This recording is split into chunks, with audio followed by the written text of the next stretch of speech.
C'est que mes parents déménagent au Portugal. Ils quittent tout, ils quittent leur travail ici, leur maison, tout. C'est encore plus compliqué de quitter, je pense, une personne quand tu l'aimes encore et que tu sais qu'il t'aime encore. L'été dernier était une période extrêmement noire de ma vie. Et les gens qui disent ouais, faut plus être en contact avec son ex, etc. machin, c'est trop bizarre. Si vous voulez, genre vraiment, je pense vous en doutez, je me sens très bien dans cet appartement. Je devais partir en tant que digital nomade, du coup, vivre une partie à Londres, sauf qu'en fait ça ne se fait pas parce que j'ai vécu un mois à Copenhague, c'était une période extrêmement bien de ma vie. Je ne pouvais que le faire en alternance, que je n'ai pas d'argent supplémentaire à dépenser dans les études. Donc oui, les réseaux me permettent de vivre, pas que avec YouTube, parce qu'avec YouTube, pour être honnête, là je gagne peut-être 250 € par mois. Sauf dans une nouvelle vidéo, je vous avoue, je suis trop contente. C'est un concept que j'ai jamais fait sur ma chaîne, un chit-chat make-up, pourtant c'est le b.a-ba, mais bon. La vérité c'est que je ne sais pas me maquiller, en fait je me maquille très rarement. Je vais vous faire un update, life update, sauf que je me suis dit ça serait boring, genre juste une face calme. Je vais vous poser une boîte à questions sur Insta et j'ai eu énormément de questions, je crois que je n'en ai jamais eu autant dans une boîte à questions pour être honnête. Beaucoup de sujets qui reviennent, mais c'est parti. J'ai vite fait regarder ce qu'il y avait, mais je vais prendre un petit peu au hasard. Par contre, faire deux choses en même temps, ça va être compliqué. Alors, attendez. Première étape, on va mettre un bandeau. Regardez mon miroir trop mignon. Ouais, compliqué cette histoire. Bon bref, tapez pas sur les doigts les pro make-up s'il vous plaît. En plus, un fait c'est que mon maquillage est dégueulasse. Genre, faudrait que je lave les packaging. Je sais pas pourquoi c'est aussi sale. Je commence avec ce super concealer et en fait, je le mets sur toute ma tête. J'adore le rendu. Première question qui est beaucoup revenue, c'est sur l'appartement. Donc comment te sens-tu dans ton nouvel appartement? Je pense vous en doutez, je me sens très bien dans cet appartement. D'ailleurs, si vous avez pas vu ma série Moving, je vous invite à le faire, elle est déjà en ligne. Il est super grand, il est lumineux, bon hormis aujourd'hui où il fait une luminosité dehors catastrophique. Et c'est vrai que je me sens très bien. Bon là je vous avoue il manque crucialement de décoration. J'ai que mes meubles de base mais je sais pas, je vous avoue ça me perturbe de fou parce que je sais pas comment le décorer. Mes meubles sont intemporels, je les ai pris exprès pour ça. Ce blender est trop bien, il vient de chez Herborian et il est parfait. Et c'est ce que je voulais, c'était genre intemporel sauf que je trouve qu'il manque crucialement de couleurs dans l'appart, genre il est hyper fade, enfin pas fade mais vous avez compris. Du coup j'aimerais rajouter de la déco colorée. Sauf que Asie de 1 ça coûte cher et de 2 bah je sais pas et puis vous savez j'ai pas envie de dépenser me dire ah bah non en fait finalement j'aime pas. Du coup je prends du temps et ça m'énerve parce que je sais pas, je vois plein d'inspi, j'ai envie que mon appart soit tout et rien en même temps, ça m'énerve. Mais là j'aimerais acheter des tableaux et des petites tables d'appoint colorées. Dans ce cas vous verrez dans des prochaines vidéos. Ensuite, j'ai une question sur mes endroits favoris sur l'île parce que c'est vrai que je suis lilloise et pourtant j'en parle très peu en soi. Je pense que c'est vraiment la grande place, tout ce qui est grande place, la place de la Bourse, Opéra. Après j'aimais beaucoup mon ancien quartier, donc Porte de Paris c'était très beau. Après je vous avoue je sors pas beaucoup, je suis pas une fêtarde et tout. Il y a une sorte de café, bar, restaurant à qui s'appelle comment? Sakuru Suka. Bon, c'est un truc comme ça, j'ai découvert il y a pas longtemps. Là, je mets mon anti-cerne, il est tellement sale de chez Tarte. Du coup, voilà, mais je vous avoue, j'aimerais bien lancer un peu un concept où je teste des hadas sur l'île et tout, parce que même moi, en fait, j'en connais pas. C'est un peu calamiteux, mais j'adore, c'est les marches de l'Opéra à la place de la Bourse. Voilà, j'adore cet endroit. L'île, tu en penses quoi? Si tu pouvais choisir une ville où vivre toute seule, ça serait laquelle? Donc, et du coup, est-ce que je me sens bien à Lille? J'adore Lille, c'est pour ça que je suis restée ici, au-delà où j'ai pris mes habitudes et tout machin. Et puis en fait, c'est un petit Paris, vraiment, on a la même architecture un petit peu, enfin, ça dépend des quartiers bien sûr. La 3e plus grande ville étudiante, du coup beaucoup d'étudiants, même si maintenant je suis plus étudiante. Bon là ça voilà, il y a cet attachement où j'ai grandi ici, j'ai fait mes études sup ici, beaucoup de mes copains et tout qui sont là, j'ai rencontré mon copain ici, enfin vous voyez. C'est un peu dur de partir aussi, après j'en ai pas envie, c'est pas genre ah non j'aime pas Lille, je veux partir mais j'arrive pas, j'aime vraiment bien Lille, je trouve ça mignon. Bon le seul problème vraiment c'est, alors de 1 c'est pas très sécure, je vais être honnête avec vous, bon il y a pire bien sûr mais Lille c'est réputé pour ne être très sécure. Bon, en tant que femme, après j'ai jamais eu de soucis terribles. Je vais mettre bronzer de cette palette de chez Bobbi Brown. Et l'autre bémol, c'est que la météo... Enfin après moi je suis habituée et j'ai vécu dans le Pas-de-Calais, dans le Nord, donc... La pluie, je connais. Si je devais choisir une ville où vivre, du coup, je pense que vous le savez parce que je vous en ai déjà parlé que je voulais aller vivre là-bas, c'est Londres. Trop genre London vibe, j'adore Londres, vraiment. Seul problème, bah, je vous l'ai déjà dit parce que si vous avez suivi de base là en mai, je devais partir en tant que digital nomade, du coup vivre une partie à Londres, sauf qu'en fait ça ne se fait pas parce que tellement de choses dans la vie, genre le fait que j'ai ma marque et tout, je peux pas partir déjà. Et comme je vous ai dit, j'ai un attachement émotionnel ici à Lille. Et de 3, ça coûte cher, ça coûte super cher et j'ai pas l'argent aujourd'hui pour vivre à Londres. Alors je vivrai dans une ville comme ça quand je pourrais me le permettre financièrement, parce que si c'est pour déménager, ok, avoir un loyer comme le mien mais me retrouver dans un 20 mètres carrés, avec Adam mon chat, c'est hors de question. Vous voyez, je le fais donc je bouge pas. Et une autre ville où j'avais adoré et où j'ai vécu du coup un mois, si vous le savez, vous le suivez, et je suis moins dans cette vibe Scandinave Girl, c'est Copenhague. J'ai vécu un mois à Copenhague, c'était une période extrêmement bien de ma vie. J'ai l'air orange comme ça, mais je vous assure que non, c'est pas si dramatique. Parce que je le mets haut mon bronzer, comme ça me sert un peu de blush aussi. Et donc voilà, j'aimais beaucoup Copenhague, la qualité de vie, la sécurité et tout, enfin... incroyable. Mais encore, problème, c'est que c'est l'un des pays les plus chers. Déjà, quand tu vois que la TVA est à 22%, enfin les taxes quoi. Tout est automatiquement plus cher. C'est hyper cher. Copenhague, c'est encore pire que Londres, c'est super cher. Mais après, la qualité de vie est là. On dit que c'est le Danemark, c'est un des pays les plus heureux du monde, donc c'est pas pour rien non plus. J'ai eu tellement de questions, j'ai jamais pu pouvoir répondre à tout. Ah ouais, j'en ai eu plein sur ça. Que comptes-tu faire l'an prochain? Comment tu arrives à te motiver pour être actif sur les réseaux? Réussis-tu à gagner ta vie seulement avec YouTube ou travailles-tu à côté? Comment imagines-tu ton quotidien sans tes études? Comment tu vois ta nouvelle vie de chef d'entreprise? Est-ce que ça te fait peur? As-tu des doutes? Des perspectives d'avenir pour ta marque? On travaille dans une entreprise après ou continuer l'influence et te consacrer à 924? Bref, toutes ces questions de l'après, de les réseaux, ce que je vais faire, l'arrêt des études, machin, enfin vous avez compris le... Ah oui merde, j'ai dit que je voulais faire mes yeux, oh je suis con. C'est la même palette depuis tellement longtemps, la James Charles qui est très belle, en tout cas il y a plein de couleurs. Alors par rapport à tout ça, pour ceux qui ne comprennent pas ou qui ne savent pas ou qui ont du mal, oui j'ai arrêté les études là, du coup là je suis en stage avec mon agent pour finir du coup mon cursus et mon diplôme. J'ai ma soutenance de mémoire dans 2 semaines.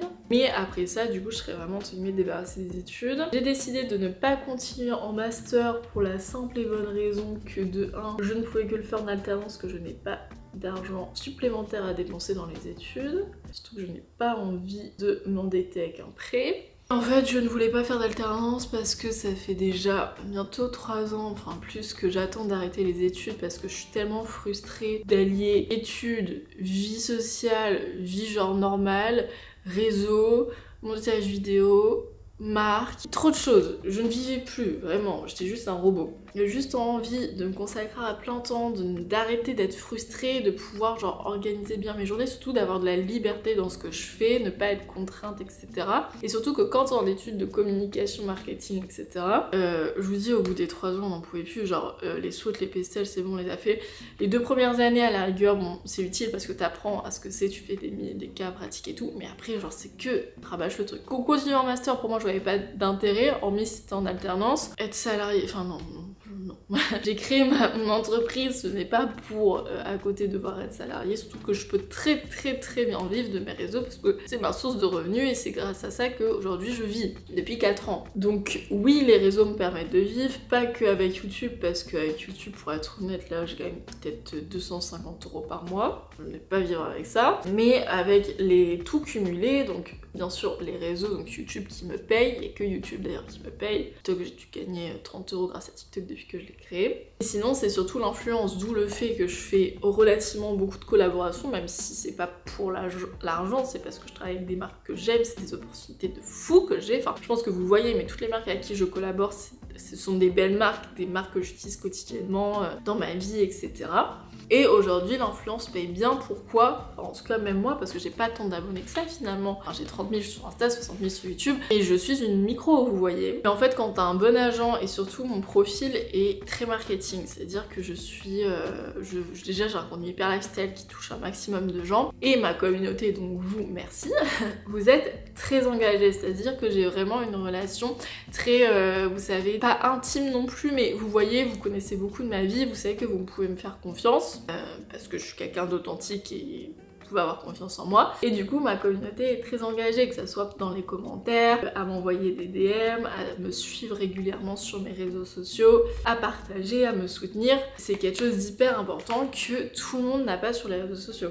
J'arrive à très bien vivre aujourd'hui grâce à l'influence, c'est ma principale source de revenus, et par contre sans ça je devrais avoir un autre job à côté. Je finis avec ce blush de chez Pixi. Donc oui voilà, maintenant je suis à plein temps parce que oui ça prend du temps quand t'es sur plusieurs plateformes, Insta, YouTube, TikTok, Pinterest et tout.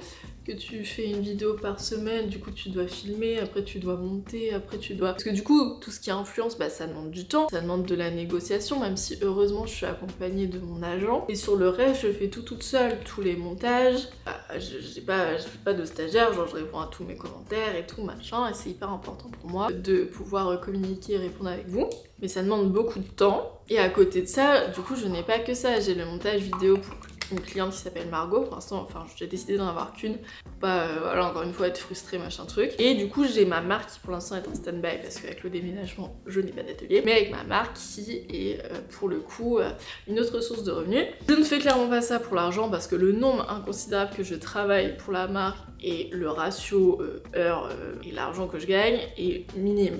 Si je faisais que ça pour l'argent et pas par passion, croyez-moi que je vous sortirais juste une vidéo dès que c'est sponsor et puis c'est tout. Je m'emmerderais pas à répondre aux commentaires, à faire du contenu supplémentaire, à créer une marque qui finalement a énormément de frais et du coup bah je suis pas en bénéfice pour le moment. Vous vous rendez compte que c'est vraiment parce que je kiffe ce que je fais, que j'ai envie de développer tout ça et que j'ai cette soif de me challenger, d'apprendre, de faire plein de choses en fait. Mais aujourd'hui oui je peux totalement vivre de l'influence de les réseaux, du montage vidéo etc. Je ne suis pas riche, hein, je vous le dis, clairement pas. Mais ça me permet d'avoir ma routine de vie que j'ai aujourd'hui et le but, bah oui, c'est de gagner encore plus d'argent avec encore plus de projets, etc. pour pouvoir faire des économies, investir dans d'autres projets, plus dans, par exemple, de l'investissement immobilier, des choses comme ça. Le but d'un travail, c'est de gagner de l'argent, plus on peut gagner de l'argent, mieux c'est. Je pense qu'on est tous d'accord sur ça. Ça, sur les réseaux, et au niveau des routines, bah, vous pouvez voir si vous ne me suivez pas sur Instagram, suivez-moi sur Instagram. J'ai lancé une série qui est le journal de Clara où je vous fais un réel par jour sur ma routine des vlogs quoi. Ça demande encore pareil énormément de travail, logiquement, enfin je suis entre 45 minutes et 1 heure de montage par jour pour les réels. J'ai toujours envie de faire un truc mignon, etc. en plus de filmer. Suivez-moi, mettez un petit commentaire, c'est une façon à moi de me soutenir on va dire. Et sur ça, vous voyez un petit peu les backstage, tout ce que je montre, comment j'organise mes journées, etc. machin. Et vous vous rendez compte que à travers cette série, bah, mes journées sont quand même très chargées. On pourrait croire que genre je fais pas grand chose. Non, il y a beaucoup de travail, mes journées sont encore sur du 9-19, vous voyez. C'est des choses que j'aime faire, du coup, enfin, moi je suis trop contente de faire ça, je m'en plains pas du tout, au contraire, je suis extrêmement contente, c'est un choix et voilà. Et au moins vous pouvez voir à travers ce type de réel des journées types, si vous ne savez pas, peut-être comment, enfin vous avez du mal peut-être à visionner quelle charge de travail c'est de faire ce que je fais, je sais pas si vous comprenez. Je suis totalement ok avec le fait que c'est encore un sujet tabou tout ça, ce qui est influence, création de contenu, on sait pas trop en fait, tant qu'on n'est pas dedans on sait pas trop. Ensuite, parlons d'autre chose qui est énormément revenu. Tu des conseils pour passer au-dessus d'une rupture, en plein dedans c'est pas évident, se remettre d'une rupture et accepter que ce soit fini avec la personne, relation amoureuse, comment tu vis ta rupture, comment gérer la séparation, que penses-tu des relations amoureuse de nos jours. Bref, voilà. Un peu tout ça. Alors comme vous le savez peut-être, je ne suis plus avec mon copain depuis... Ça va faire bientôt un an. C'était le 4 juin dernier. On s'est séparés. On est encore resté en contact par la suite. C'est pour ça que vous avez peut-être du mal à vous rendre compte et que moi aussi d'ailleurs. Ah merde, j'ai oublié de montrer ça. C'est un crayon associé de chez Anastasia Beverly Hills. J'ai l'impression d'être une youtubeuse beauté, c'est ouf. Alors comment j'ai ma rupture? Ça a été une grande question. Ah bah je ne saurais pas vous dire vraiment parce que je n'ai... Comment j'ai vécu ma rupture? Ça a été très bizarre. C'était la première rupture de toute ma vie après une relation de 2 ans, donc c'était assez compliqué. C'est moi qui ai pris le choix qu'on se sépare.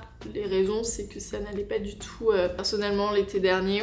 Et en fait, mon travail, donc ce que je vous ai cité là, prenait une place tellement importante dans ma vie que j'en ai vraiment délaissé ma relation. Et aujourd'hui, avec mon ancien copain, on a des points en fait où on n'est pas totalement d'accord tous les deux dessus, c'est des points importants et sans doute que ça va évoluer avec le temps, mais on a besoin de temps, on a besoin d'évoluer seul pour régler tout ça. Alors j'étais bien sûr extrêmement triste, j'ai beaucoup pleuré, vous pouvez vous en douter, mais c'est une sensation que je pourrais même pas vous expliquer. Genre une rupture, c'est vraiment très très dur. Sauf que moi je l'ai vécu un peu différemment. Même si c'est moi qui ai décidé de mettre fin, ce n'était pas parce que je n'aimais plus ou quoi, c'était parce que comme je vous ai cité les raisons. C'est encore plus compliqué de quitter je pense une personne quand tu l'aimes encore et que tu sais qu'il t'aime encore. Mais bon, soit, c'est un autre sujet. En fait, comment j'ai vécu ma rupture, je ne voulais pas me morfondre sur moi à devenir un légume et à ne plus rien faire de ma vie. Ça c'est le fixateur pareil de chez Anastasia. Et en fait, j'ai fait n'importe quoi. Et en fait, j'ai vu un TikTok sur ça, ça m'a grave parlé. Je me suis dit, l'algorithme est tellement bien fait. C'était une fille qui expliquait que pour sa rupture, en fait, je comprenais pas ce qui m'arrivait parce que je n'étais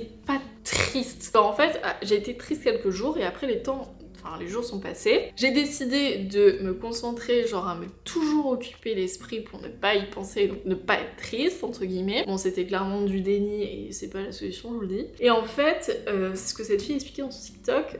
La tristesse ne se montre pas par des pleurs, etc. mais par tes actions où tu fais n'importe quoi. Je n'acceptais pas le fait de ne pas avoir l'esprit occupé. Donc j'allais tout le temps au travail, je passais un temps inconsidérable à la salle de sport. Dès que j'étais toute seule, en fait, je n'arrivais pas. Donc j'allais marcher dehors, il y avait beau être 22h, j'allais marcher. Quand j'étais en télétravail, j'allais faire du télétravail à Paris.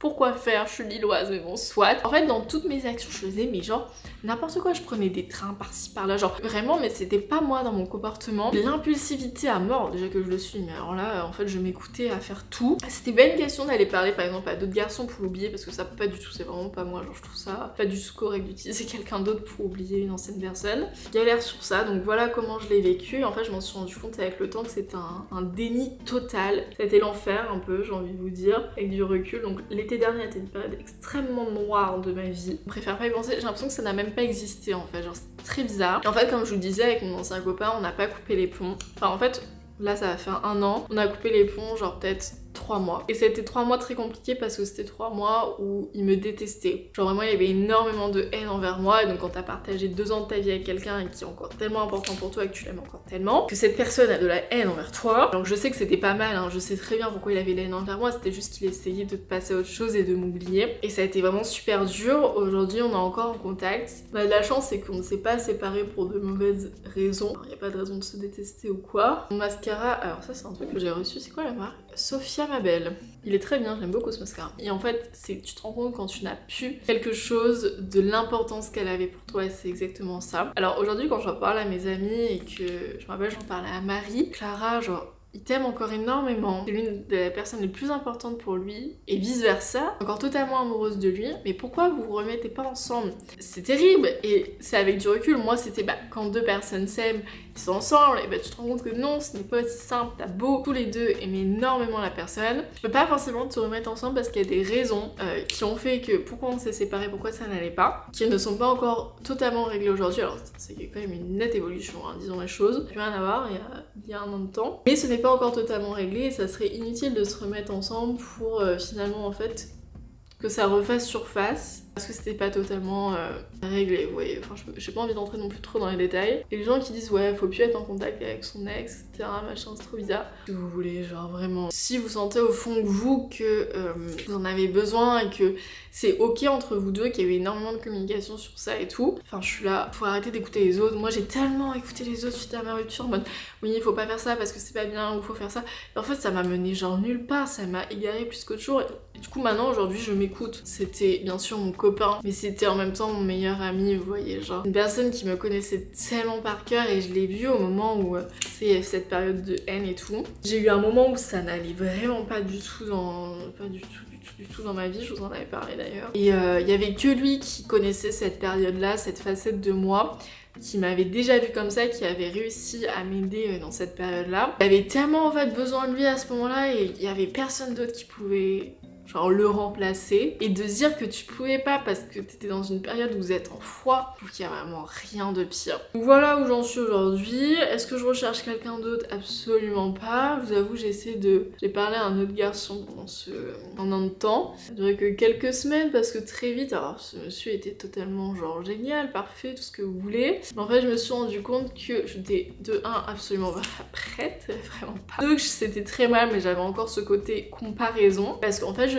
j'étais encore totalement amoureuse de mon ancien copain. En fait, tu te rends compte que ça part pas du tout facilement. Non, je ne cherche absolument pas. Aujourd'hui, je me concentre sur mon travail, sur moi. Je vois pas où je pourrais rencontrer quelqu'un déjà.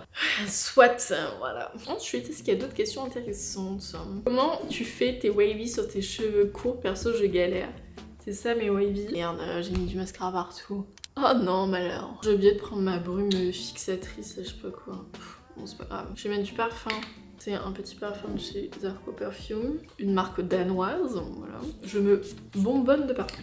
Et du coup mes wavy, je sais pas si vous aimez bien, moi j'adore cette coiffure, genre je la trouve, ça va super bien sur les cheveux courts je trouve. Et je l'ai fait avec le pour wavy de chez Osé, qui est très bien, j'aime beaucoup. Ah, je vais mettre mon gloss. Tellement je suis fanatique des huiles à lèvres et des gloss, je vais acheter un truc pour les mettre dedans. Écoutes-tu des podcasts? Non, je n'écoute pas de podcasts et on m'a demandé si je voulais en lancer un, mais du coup non, parce que vu que j'en écoute pas, je me vois pas genre lancer un podcast. Je pourrais faire beaucoup plus de formats vidéo comme YouTube, même si c'est un podcast demanderait sûrement. Bon, d'autant vu que t'as pas l'habillage. Je mets ce crayon à lèvres de chez Avril, Argile Rose. J'aime bien Avril, c'est pas cher, c'est bio. Vous savez que c'est lillois en plus. Un voyage de prévu bientôt? Non. Pour la simple et bonne raison que je suis une personne qui préfère investir dans sa qualité de vie au quotidien que durant des voyages. Je vous explique. Je pense que depuis que vous me connaissez, vous avez remarqué que je ne suis pas énormément partie en voyage. Alors, je suis partie un mois à Copenhague, mais c'était pas genre des vacances. Même si j'ai un peu vécu comme des vacances, parce que clairement, c'était un mix des deux. Mais hormis ça, je suis pas vraiment partie. Je suis partie 3 jours à Londres, je suis partie 3 jours à Amsterdam. Je suis partie il y a 2 ans avec Victor à Porto. Enfin, je pense que vous n'avez jamais entendu dire bon là je pars une semaine genre en Grèce pour des vacances. J'ai jamais entendu ça, pourtant j'aimerais tellement, j'aimerais beaucoup. Mais en fait le truc c'est que de un, faut trouver la personne avec qui partir. Parce que c'est pas que ça me dérange de partir seule, mais niveau budget, une chambre d'hôtel etc, tu le loues pour au moins 2. Comme j'étais en études de luxe, j'aime bien un peu les belles choses, vous aurez compris. Du coup quand je pars en vacances, c'est genre c'est tout ou rien. Surtout que moi des vacances pour moi c'est genre all inclusive. Dans ton truc, t'es à la plage, tu fais rien de la journée, tu lis, tu manges, tu bronzes, genre c'est ça pour moi des vacances. Donc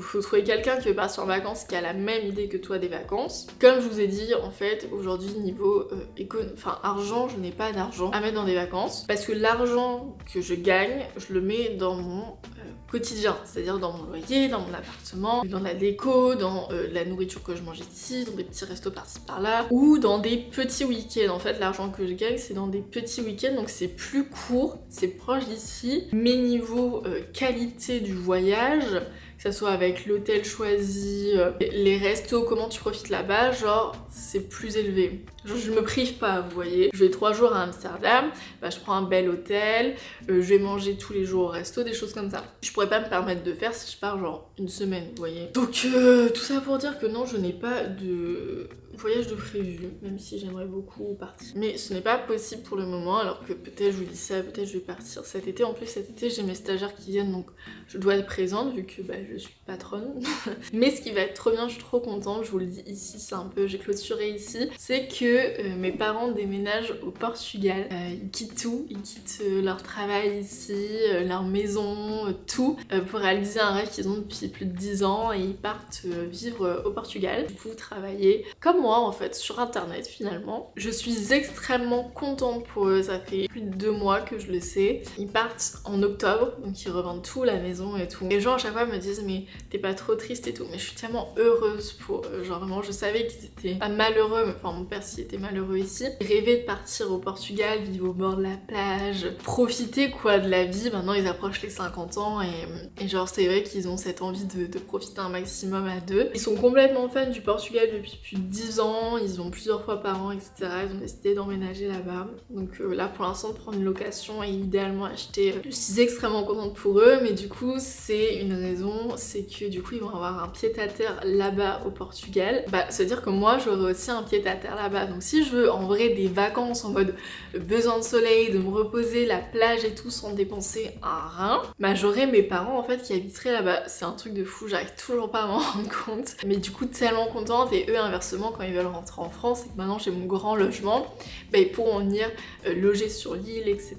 Et surtout que maintenant comme j'ai plus les études, j'aurai cette liberté de je peux partir hors saison, en pleine semaine, en avion, même si je sais que c'est pas très bien, mais t'avais pas de prendre l'avion un peu plus souvent pour voir mes parents quand même. Surtout que je prends vraiment pas souvent l'avion, bah là je pourrais y aller un petit peu plus facilement. Alors ok, je passerai de prendre l'avion tous les 2 ans à peut-être 2 fois ou 3 fois par an. Donc je vais finir sur cette petite touche de positivité. Tellement contente de tout ce qui va arriver. Je vous ai fait un update de vie mais il y aurait tellement de choses encore à parler, j'ai eu plein d'autres questions. Donc n'hésitez pas à me dire si vous voulez une partie 2 avec peut-être un make-up un petit peu plus sophistiqué parce que là... Enfin bref, moi les amis, j'espère que ça vous a plu cette petite vidéo un peu chill quoi. N'hésitez pas à me suivre du coup sur Instagram si vous ne me suivez pas encore, je suis très active dessus. Tous mes autres réseaux sociaux, je vous les mets en description. N'hésitez pas aussi à aller faire un petit tour sur le site de ma marque 924 Atelier. N'hésitez pas du coup à me suivre sur YouTube si c'est pas encore fait et mettre un petit commentaire, c'est votre façon à vous de me soutenir. J'adore vous lire, j'adore vous répondre. Et puis bah moi les amis, je vous dis à la prochaine, prenez soin de vous.